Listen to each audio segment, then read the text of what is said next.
Bora, meu povo? Último vídeo dessa semana, o Mentebox.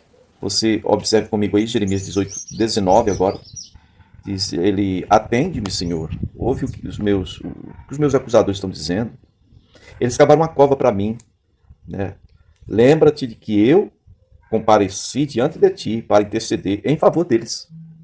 Está vendo aí mais uma vez aquele tipo de Moisés? O povo queria matar Moisés. Moisés ia lá interceder por essa gente que queria a morte dele. Bom, versículo 21 diz: Por isso entrega os filhos deles à fome e ao poder da espada, que as suas mulheres fiquem viúvas e sem filhos, que os seus homens sejam mortos, seus rapazes sejam mortos à espada na batalha. E é oração. Isso aqui é uma oração, tá? Bom, versículo 22, parte B, diz: Cavaram uma cova para me capturarem e esconderam armadilhas para os meus pés. Mas tu conheces, ó Senhor, todas as suas conspirações para me matarem. Não perdoes os seus crimes. É diferente aqui do, Senhor, perdoa-os, eles não sabem o que fazem. A oração do Jeremias é pedindo justiça. Não perdoes os seus crimes, nem apagues diante da tua vista os seus pecados. Sejam eles derrubados diante de ti. Age contra eles na hora da tua ira, Senhor. Capítulo 19 vai falar ainda sobre a questão do vaso do oleiro, mas não tem nada a ver com o vaso do último vídeo, né, da primeira parte. Porque no primeiro momento ele foi na casa do oleiro e o oleiro estava trabalhando com barro, argila mole, dava para fazer um formato. Agora eu quero que você me acompanhe aí. Jeremias capítulo 19, verso 1 diz: Assim diz o Senhor, vá comprar um vaso de barro de um oleiro. Não é mais ir à casa do oleiro, não, é ir lá na feira, onde se vende o barro. Na casa do oleiro, mais uma vez, o barro estava sendo formado. Na feira, o vaso que é vendido lá é dessa cor aqui, ó, pau tijolo. Já foi moldado, já foi enxuto pelo sol, já foi queimado no fogo. Não tem mais como dar forma a um pote, a uma quartinha, a um vaso que já passou pelo fogo. Verso 2. E vá em direção ao vale de Ben-Hinnom.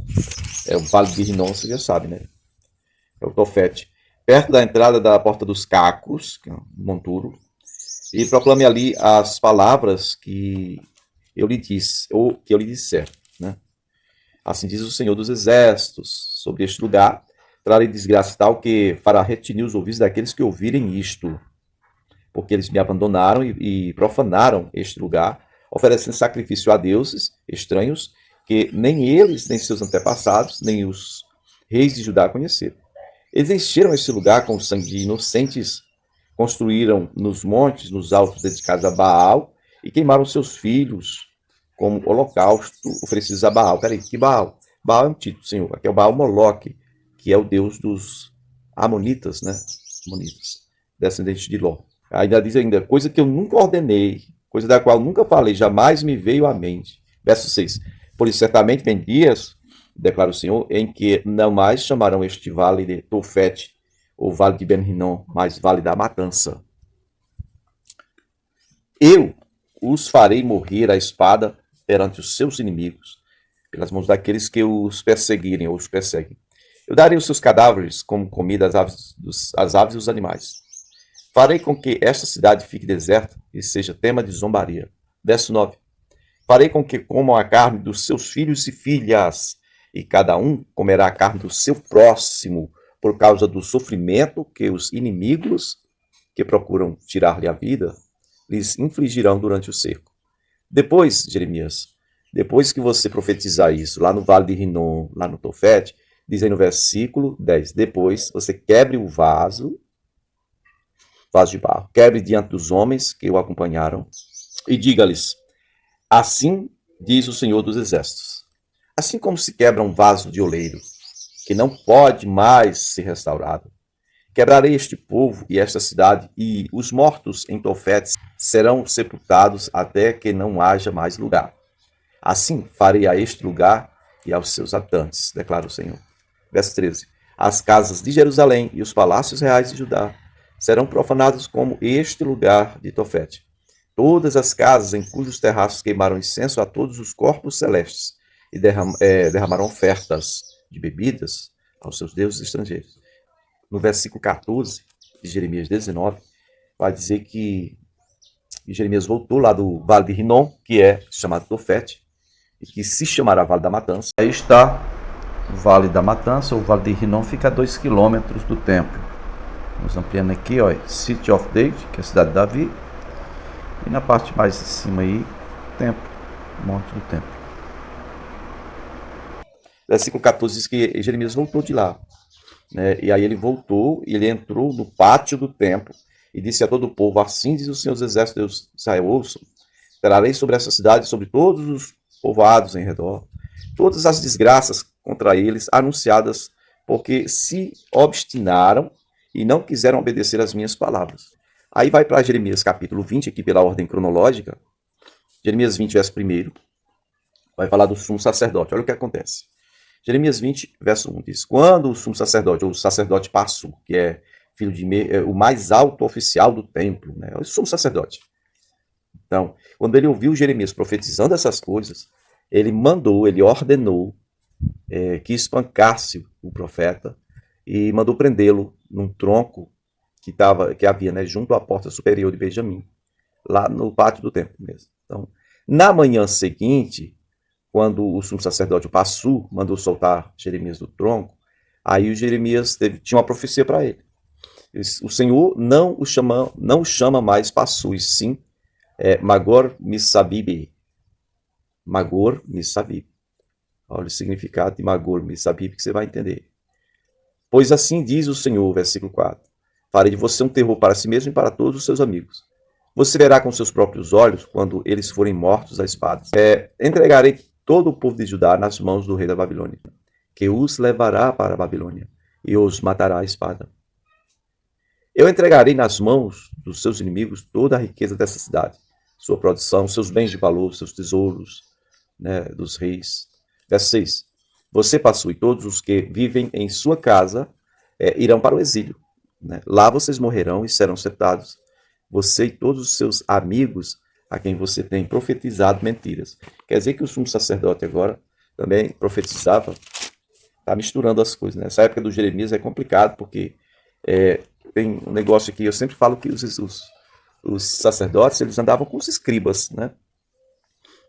Quem aparece como escriba aqui é o Jeremias, com Baruque, né, o escriba. Porém, os sacerdotes nessa época aí andam junto com profetas. E, diga-se de passagem, tudo profeta mentiroso.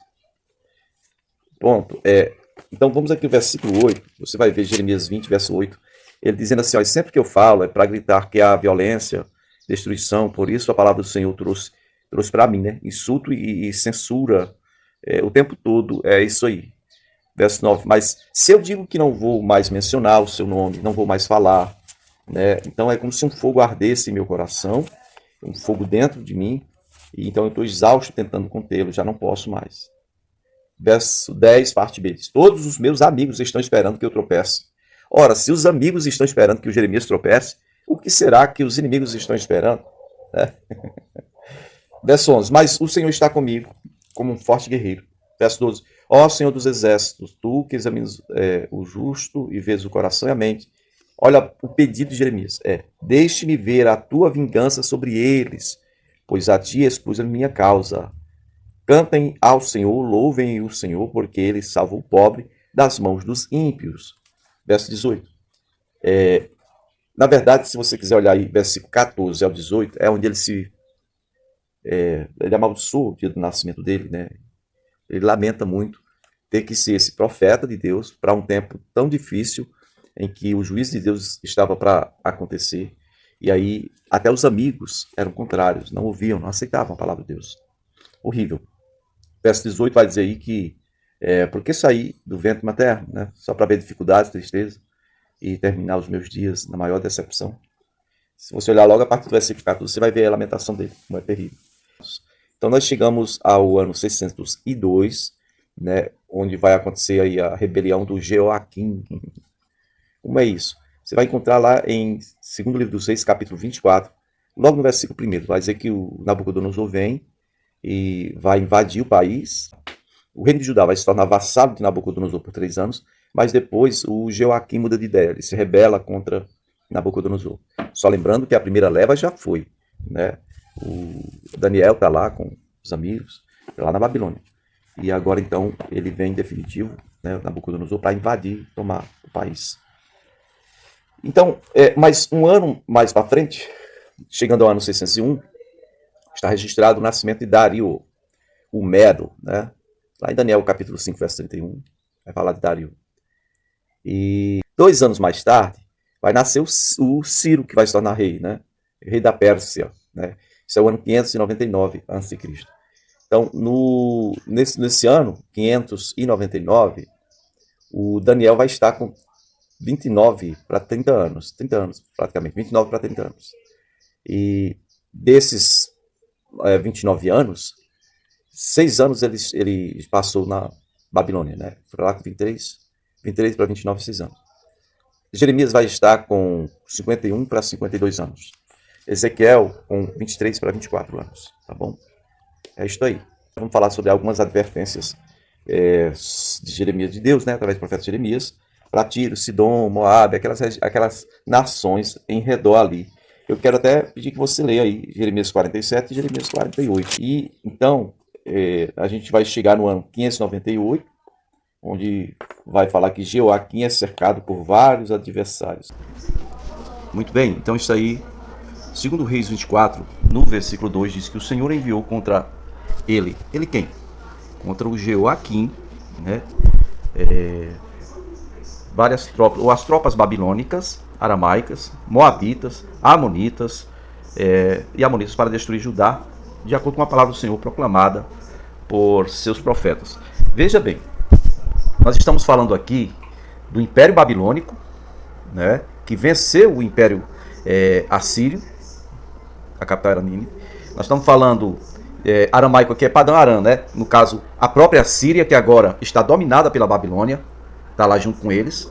Moabitas e amonitas são os descendentes de Ló, que ficam na parte leste aí do mapa, onde hoje é a Jordânia. Aí o versículo 3, com certeza isto aconteceu a Judá, conforme a ordem do Senhor, a fim de removê-los da sua presença, por causa de todos os pecados que Manassés cometeu. Manassés, você lembra de Manassés? Ele queimou os próprios filhos, né, a Moloque, certo? E aí no versículo 4 ainda vai dizer assim que, inclusive derramamento de sangue inocente, ele tinha enchido Jerusalém, no caso de sangue inocente, e o Senhor não o quis perdoar, tá bom? E aí você vê em segundo livro das Crônicas, capítulo 36, você vê aí, Nabucodonosor, rei da Babilônia, atacou e prendeu quem? O Jeoaquim, com algemas de bronze para levá-lo para a Babilônia.